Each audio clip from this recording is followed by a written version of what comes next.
बसंतपुर नामक गांव में दिनेश नाम का एक लकड़हारा अपनी पत्नी राधा के साथ एक छोटे से घर में रहता था। दिनेश जंगल से लकड़ी काटकर शहर में बेचकर अपने घर का गुजारा करता था, लेकिन अब जंगल धीरे धीरे खत्म हो रहे थे, जिससे दिनेश बहुत परेशान होता है और अपनी पत्नी से कहता है, राधा अब जंगल खत्म होते जा रहे हैं। बड़े बड़े उद्योगपति जंगलों में कंपनियां बना रहे हैं। जब जंगल ही नहीं रहेंगे तो हम लकड़ियां कहाँ से काटेंगे? फिर हम अपना गुजारा कैसे करेंगे? तुम कब तक यूँ लकड़ियाँ काटकर अपना गुजारा करते रहोगे? कोई और काम क्यों नहीं देख लेते? हमारे मोहल्ले में जो सुरेश रहता है, उसकी जमीन किसी उद्योगपति ने खरीद ली है। वो उस पर कंपनी बनाएगा। उसके बदले सुरेश को करोड़ों रुपए मिले हैं। 2 बीघा जमीन में 1 करोड़ रुपए? मुझे तो करोड़ का नाम सुनकर ही डर लग रहा है। मैं दिन भर मेहनत करता हूँ, जब कहीं जाकर 200-300 रुपए कमा पाता हूँ, लेकिन सुरेश इतने पैसों का करेगा क्या? उन पैसों से उसने 5 बीघा जमीन खरीद ली है और बचे हुए पैसों से अपना कारोबार शुरू कर लिया है। तुम्हारा मतलब 2 बीघा जमीन बेचकर 5 बीघा खरीद भी ली और फिर भी पैसे बच गए और अपना कारोबार भी शुरू कर लिया? ये तो सोने पे सुहागा हो गया। मैं तो कहती हूँ तुम भी अपनी जमीन बेच दो। वैसे भी आजकल खेती में रखा ही क्या है, जितनी लागत लगाते हैं उतनी पैदावार नहीं होती। कभी फसल मर जाती है तो कभी कीड़ा लग जाता है। लेकिन राधा, मैं अपनी जमीन नहीं बेच सकता। वो मेरे पूर्वजों की निशानी है, जो पीढ़ी दर पीढ़ी चली आ रही है। मैं उसे बेचने के बारे में कैसे सोच सकता हूँ? तुम्हारी सोच अभी भी पहले जमाने की है। दुनिया को देखो कितनी आगे बढ़ रही है और तुम आज भी वही के वही हो। कभी अपने हालात भी देख लिया करो। पूरे दिन मेहनत मजदूरी करते हो, जब कहीं चलकर 100-200 रुपए कमा पाते हो, और कभी कभी तो वो भी नहीं कमा पाते। कभी बाहर निकल कर देखो, दुनिया में कितने अमीर अमीर लोग हैं। तुम सही कह रही हो राधा, मैं अपनी जमीन बेच देता हूँ। मैं कल जमींदार के पास जाऊंगा। अगर उनकी नजर में कोई अमीर आदमी हो जो हमारी जमीन खरीद ले, इस जमीन को बेचकर हम भी दूसरी जमीन खरीद लेंगे और बचे हुए पैसों से कोई कारोबार कर लेंगे।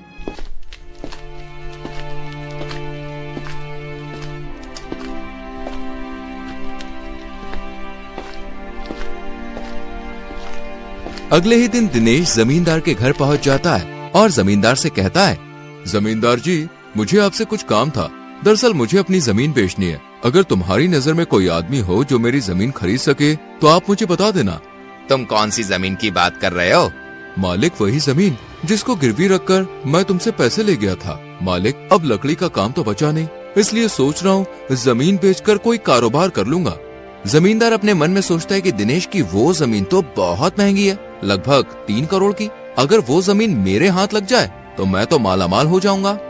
दिनेश, तुम सही कह रहे हो। तुम एक काम करना, कल मुझे एक बार अपनी जमीन के कागज दिखा देना, फिर मैं तुम्हारी जमीन बिकवा दूंगा। ठीक है जमींदार जी, मैं कल अपनी जमीन के कागजात लेकर आऊंगा। इतना कहकर दिनेश अपने घर चला जाता है। फिर अगले दिन अपनी जमीन के कागजात लेकर जमींदार के घर आ जाता है। ये लीजिए जमींदार जी, मेरे घर के कागजात। मैंने कागजात बहुत संभाल के रखे हुए थे। जमींदार सोचता है कि वो दिनेश से ये जमीन कैसे अपने नाम करवाए। कुछ देर सोचने के बाद जमींदार दिनेश से कहता है, अरे दिनेश, ये तुम्हारी जमीन तो सरकारी है, कागजों में साफ साफ लिखा है। तुम्हें किसी ने बताया नहीं? ये तुम क्या कह रहे हो मालिक? ऐसा कैसे हो सकता है? ये कागजात मुझे मेरे पिताजी ने दिए थे और पिताजी को दादाजी ने दिए थे। ये जमीन तो हम पे बहुत पहले से है, फिर ये सरकारी कैसे हो सकती है? तो क्या मैं झूठ बोल रहा हूँ? अरे जो कागज पे लिखा है वही तो बता रहा हूँ। कागज पर लिखा क्या झूठ होता है? अगर तुम्हें मेरी बात पे यकीन नहीं तो किसी और को दिखवा लो। पहले जमाने में कोई किसी की भी जमीन ले लिया करता था। जमीन पानी की तरह मुफ्त में मिलती थी। मेरे दादाजी के यहाँ एक आदमी काम करता था।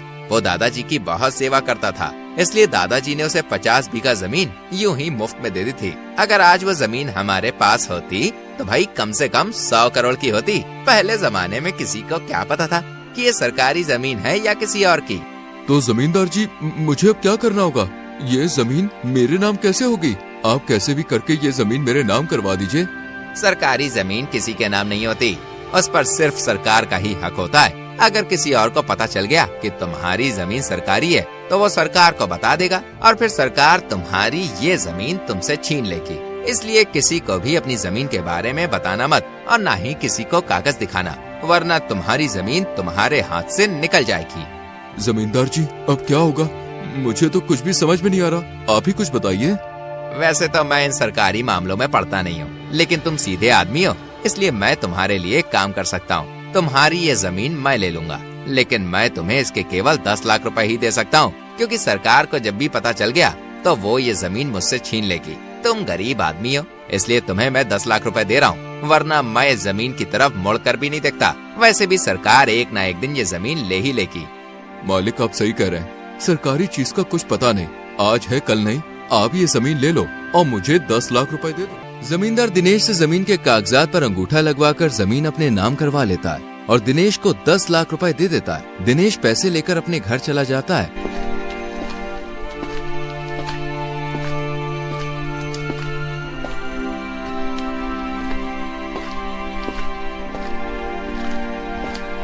और फिर सारी बात अपनी पत्नी को बताता है। ये बात सुनकर दिनेश की पत्नी के होश उड़ जाते हैं। ये तुमने क्या किया? करोड़ों की जमीन यूँ पानी में बहा है। एक बार मुझसे पूछ तो लेते। उस जमींदार ने तुम्हें पागल बना दिया और तुम उस झूठे की बातों में आ गए। या ईश्वर, अब मैं क्या करूं? तुम कोई भी काम सही से नहीं करते हो। तुम मुझे उस जमींदार के पास ले चलो, मैं उससे बात करूंगी। दिनेश अपनी पत्नी को लेकर जमींदार के घर की ओर निकल जाता है। तभी उसे रास्ते में सुरेश मिलता है।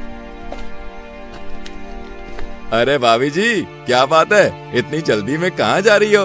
क्या बताऊं भाई साहब, तुम्हारे भैया जमींदार के पास अपनी जमीन को बेचने के लिए गए थे, लेकिन जमींदार ने इनको पागल बना दिया और हमारी जमीन सरकारी बताकर अपने नाम करवा ली। ये तो बहुत बुरा हुआ भाभी जी, तुम्हारी जमीन सरकारी कैसे हो सकती है? अरे वो तो दिनेश के दादाजी ने खरीदी थी मेरे दादाजी के साथ, और सरकारी जमीन के कागजात तो सरकार के पास होते हैं। तुम एक बार मुझे बता देते तो मैं तुम्हारी जमीन बिकवा देता। दिनेश भाई, तुमने ये क्या किया? अब तुम ही बताओ भाई साहब, हम क्या करें? मुझे तो कुछ समझ ही नहीं आ रहा। वो जमींदार एक नंबर का बदमाश है। हमें गांव के मुखिया के पास चलना चाहिए, वो ही तुम्हारी मदद कर सकते हैं। सुरेश दोनों को गांव के मुखिया के पास ले जाता है और मुखिया जी को सारी बात बताता है। मुखिया जी जमींदार को बुलाते हैं और जमींदार से कहते हैं, क्यों लालचंद जी, तुमने दिनेश की जमीन को सरकारी बताकर अपने नाम करवा ली? अरे तुम बहुत गरीब लोग की मजबूरी का फायदा उठाते हो। ये तुम क्या कह रहे हो मुखिया जी? दिनेश से मैंने वो जमीन 10 लाख रुपए की खरीदी है। ये मेरे पास खुद चलकर अपनी जमीन बेचने आया था। मैंने इससे कोई जबरदस्ती नहीं की। अगर आपको यकीन नहीं तो आप खुद ही इससे पूछ लीजिए। दिनेश, लालचंद सही कह रहा है, तुम इसके पास जमीन बेचने गए थे। मुखिया जी, मैं जमींदार जी के पास पूछने गया था कि अगर तुम्हारी नजर में कोई आदमी हो जो मेरी जमीन खरीद सके तो मुझे बताना, लेकिन जमींदार जी ने मेरी जमीन सरकारी बताकर मुझसे अंगूठा लगवा लिया और मुझे 10 लाख रुपए दे दिए, लेकिन मेरी वो जमीन करोड़ों रुपए की है। दिनेश, तुम करोड़ों की बात कर रहे हो, तुम जानते भी हो करोड़ कितनी बड़ी रकम होती है। कभी देखे भी है करोड़ रुपए? तुमने अपनी मर्जी से जमींदार को जमीन बेची है। जब तुम अंगूठा लगा रहे थे तब तुम्हें दिखा नहीं कि तुम्हारी जमीन करोड़ों की है या लाखों की? फिजूल में भले आदमी को परेशान करते हो।